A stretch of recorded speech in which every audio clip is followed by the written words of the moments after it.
Welcome, Aquarius. Thank you for joining me for your monthly forecast for March for the Sun or the Ascendant. If you've yet to subscribe, I'd be very grateful if you did now. This month has Jupiter forging a fine angle to Pluto right down the spine of it. Pluto is, of course, about transformation. It's locked away in a very psychological area, whereas Jupiter's in the part of your horoscope to do with your highest hopes, your friendships, the way you network with other people. Your associations can come back to you in a very positive way on the back of this alliance. Past good deeds that you've done can be rewarded. It's almost like a very karmic link, this. It's also possible that with the Sun in the part of your horoscope, along with Mercury, which is very much to do with everyday resources, you may at times find yourself needing to make some spending decisions. But Mercury goes into a retrograde on the 5th, which lasts through to the 27th. So I think if you are going to be splashing out this month, it is going to be important to keep receipts or keep a record of whatever you spend, just in case you do invest in something that actually doesn't work, isn't really what you need, turns out to be a spontaneous decision that you want to actually change your mind upon. But perhaps the standout moment of the whole month for you occurs on the 2nd. This is when Venus makes its way into the sign of Aquarius, where it will be through to the 26th. When Venus makes its way through a person's own zodiac sign, it creates a greater sense of alluringness. And you may find yourself, if you do spend money, wanting to do so on things that enhance your appearance. So this could be some new clothes, it could be a new hairstyle or look. In some way or another, you can arouse much more interest in others. If you're single, it's also possible that more than one person can show an interest to you throughout this month, which can prove to be very exciting because there's nothing like having options. But of course, Mars, the planet of drive, is now in the sign of Taurus, and that continues throughout this month. But he's joined by your modern ruler of Uranus on the 6th. If this rings a bell, it's because this occurred for 5 months last year, but now Uranus is going to be in this sector for the next 7 years. I do think it's possible that you may think about moving or changing where you live during that 7-year period. But of course that gives me, as an astrologer, a very wide window of opportunity to make quite a broad statement, doesn't it? But actually it could turn out to be really true. Uranus is going to shake up how you live, who you live with in those years. And I think with Mars in this location, for now, you may find yourself a bit more restless if your home environment isn't quite as you wish. But Mars here can also give you the drive to make some physical changes that you feel will make a current abode more comfortable. Now that could be that you're going to move the furniture around at a more superficial level, or it may be that you're going to make some renovations or do an extension, or possibly start working from home too. Mars is about instant gratification, so around your emotional home and family life, it will give you more drive. Uranus moving into this area, however, can give you more of a voice. And I think it's possible that last year you were much more outspoken about how you felt about all matters to do with your emotional life. Now, that's not a bad thing, because if you're speaking your truth, then it's your truth. You're entitled to it. So you may need, especially if you're someone who tries to avoid too much conflict, to get used to raising the profile of how you really feel. But try to go with it. Now this month on the 6th does also see a new moon. This new moon combines with the gentle influence of Neptune. And when it comes to those resources, for some Aquarius people, this particular new moon may push you to be more self-sacrificing about your resources. So that may be thinking about good causes, helping people who are less fortunate.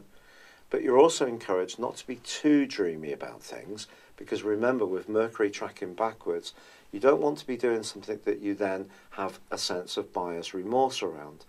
Particularly in the last 10 days of this month, when Mercury then, in its retrograde initially, combines with Neptune, and that could mean that your normal logical take on situations could be diluted by the more watery, misty and steamy influence of Neptune, which at the end of the day does have the potential to distort reality.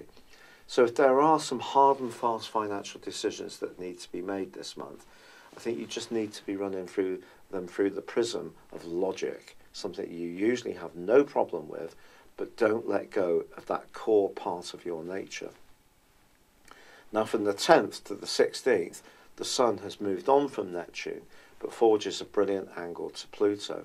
Once more, this can give you the opportunity to benefit from past hard work, dedication and commitment that perhaps you've been putting in behind the scenes. Especially if you're somebody who doesn't necessarily step into the limelight easily. Others can become slowly but surely much more conscious of your solid achievements and how much effort you have actually invested. Also, from the 19th to the 24th, well, this time it's Mars forging a fine link to Pluto. So if there is a long-held dream you've had in the back of your mind, that can start to come to fruition. But go about it in a step-by-step way, because Mars and Pluto, even in this positive angle, can give you enormous willpower, but it still needs to be directed in a way that can be beneficial for you. Now, the Sun moves on the 21st into the sign of Aries, and we have the spring equinox.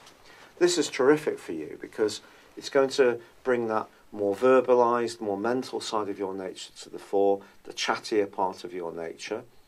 And there is, it's true, a full moon on the same day. Just in general, in the last 10 days of this month, you may find yourself doing quite a lot of talking and thinking about your resources. And you could be very imaginative about how you can make things better. Once Venus moves on the 27th into the sign of Pisces, I think your financial situation can improve once more. Also, Mercury ends its retrograde, so by the 28th, it's going forwards. And if there have been some hiccups, misunderstandings or mix-ups, which we all know we can get from Mercury retrograde, these can be now unravelled to your advantage. But Mercury retrograde can be a very positive thing. A lot of people will be flagging the downside of Mercury retrograde, but I think Mercury retrograde gives us an opportunity to grapple with the things that aren't working very well in our lives. So if you're not getting quite as much out of your assets, your money, you're not quite as organised as you could be, then Mercury retrograde gives you an opportunity to look at this again, and of course, me too. If you've yet to order your 12-month personal horoscope forecast, you can do so, but also receive your character analysis as well. But the approach I'm using is really very different. I'm using directions and progressions. You will have heard of progressions, I'm sure. This is where we look at where the planets were in a natal horoscope and allow for all the retrogrades that have occurred in the interim. But directions is a much more modern way of approaching things, where we allow just under 1 degree for each year of a person's life, and we advance all the planets forwards. I only look at the angles, so the oppositions, the conjunctions and the squares, but this can throw up some very valuable information about how your situation is unfolding now. And astrological studies have shown directions are by far the more accurate form of forecasting, even more so than transits. So please check out the offer beneath this video, 30% off. But for now, I'd be grateful if you would like or comment, and good luck and goodbye. Hello, thank you so much for watching my video. I'd love you to join me at my Horoscope Ace app. You can find this at www.horoscope-ace.com. You can use it through Android, iOS, Apple or Facebook. Check out your ascendant or your moon sign or download your free birth chart. There's all your favourite videos Plus there are daily, weekly, monthly and yearly horoscopes for general, love, Chinese and Indian astrology. If your passion is tarot, there's my brilliant 3-card money or love tarot readings too. And it's all there at www.horoscope-ace.com. Thank you.